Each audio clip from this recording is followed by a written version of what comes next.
Hello दोस्तों, तो स्वागत है आपका पजल के धमाकेदार सेशन में। तो आज हम करने वाले हैं मंथ बेस्ड पजल। तो चलिए वीडियो को शुरू करते हैं। क्वेश्चन हमको दिया हुआ है, 8 पर्सन्स उनके नाम दिए हुए हैं, go to the vacation on 7th and 16th of the following month. Month हमको दिए हुए हैं जनवरी, मार्च, अप्रैल और जून।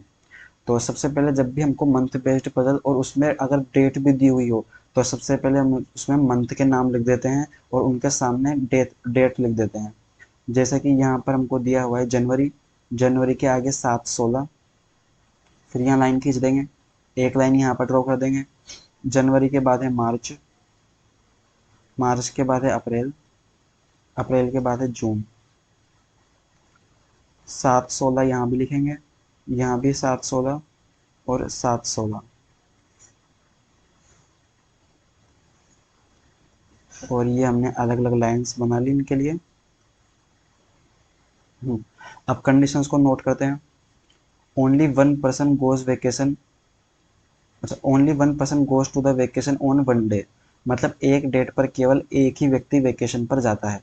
Not more then 2 people goes between E और जे, ई और जे के बीच में 2 से ज़्यादा लोग नहीं हैं। तो इसको डिनोट करने का तरीका होगा, ई और जे के बीच में 2 या उससे कम लोग गए हैं वेकेशन पर। अगली कंडीशन दी हुई है, एच हैज़ गोन बिफोर जे, जे के पहले एच जाता है, तो यहाँ पर लिख देंगे जे के पहले एच जाता है। E goes to the vacation in a month of 30 day but not on date which is multiple of 4। इसका मतलब क्या हुआ, ई जो है ना वो 30 डेज वाले मंथ में जाता है तथा 17 तारीख को जाता है, 17 नहीं 7 तारीख को जाता है।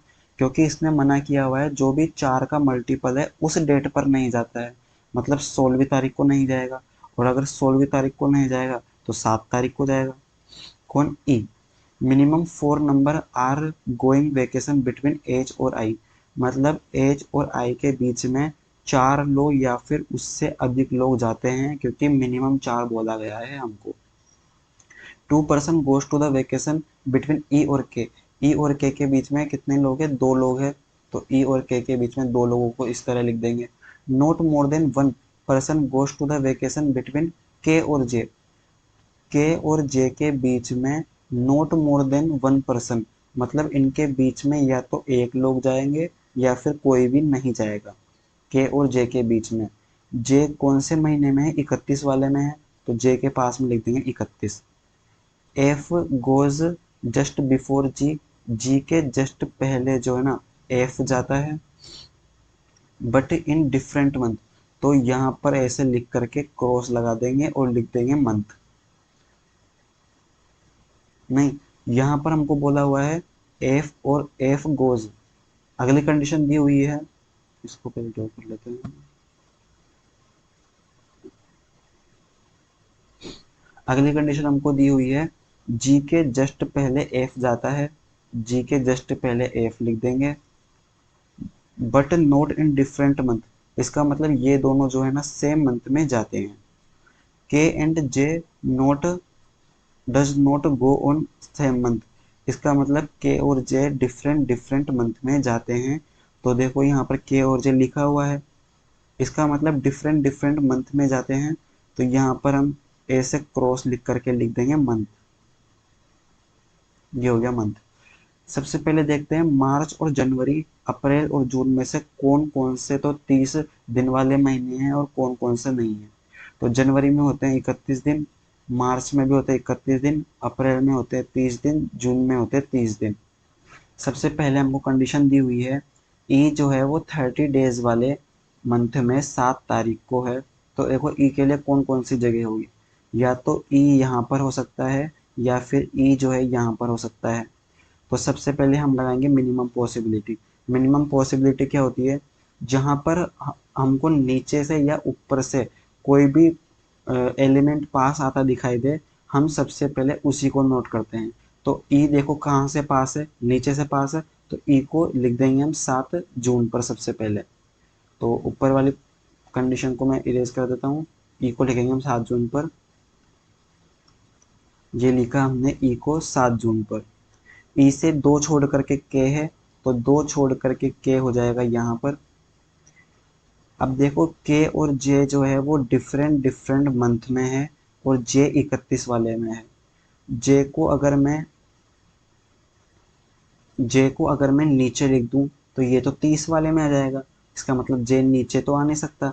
जे ऊपर वाले में अगर मान लो मैं यहाँ पर लिख देता हूँ जे को, तो जे 31 में आने चाहिए था, पर और देखो जे 31 में भी आ रहा है, पर जे डिफरेंट मंथ में भी आना चाहिए था, पर ये तो सेम मंथ में आ गया। इसका मतलब जे यहाँ ना हो करके जे होगा यहाँ पर।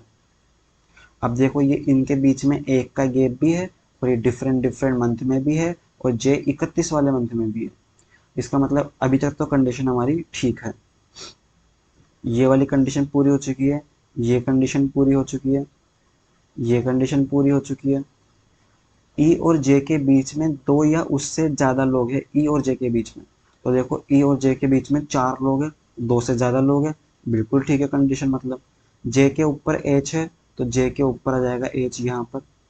ये वाली कंडीशन भी हमारी कंप्लीट हो चुकी है। एच और आई के बीच में 4 या उससे ज़्यादा लोग हैं, तो एच अगर यहाँ पर है तो देखो सबसे पहले तो 4 को देखते हैं हम कहाँ पर है। 4, 1 2 3 4। तो आई या तो यहाँ पर हो सकता है या फिर आई यहाँ पर हो सकता है। तो यहाँ पर साइड में लिख देते हैं हम, आई या तो यहाँ पर होगा या फिर आई जो है वो यहाँ पर होगा। अगली कंडीशन को देखते हैं। जी के जस्ट ऊपर एफ है सेम मंथ में।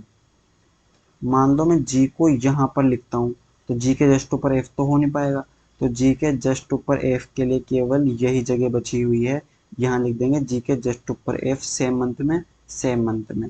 आई के लिए ये जगह अब बची नहीं है क्योंकि यहाँ तो जी आ गया। इसका मतलब आई आ जाएगा यहाँ पर। यह हमारी पजल कंप्लीट है। एक नाम बचा हुआ है, कौन सा, एल। एल को लिख देंगे यहाँ पर। आंसर मैच कर लेते हैं एक बार। एच जे एल के, एच जे एल के, एफ जी ई आई, एफ जी ई आई। बिल्कुल हमारा आंसर बिल्कुल ठीक है।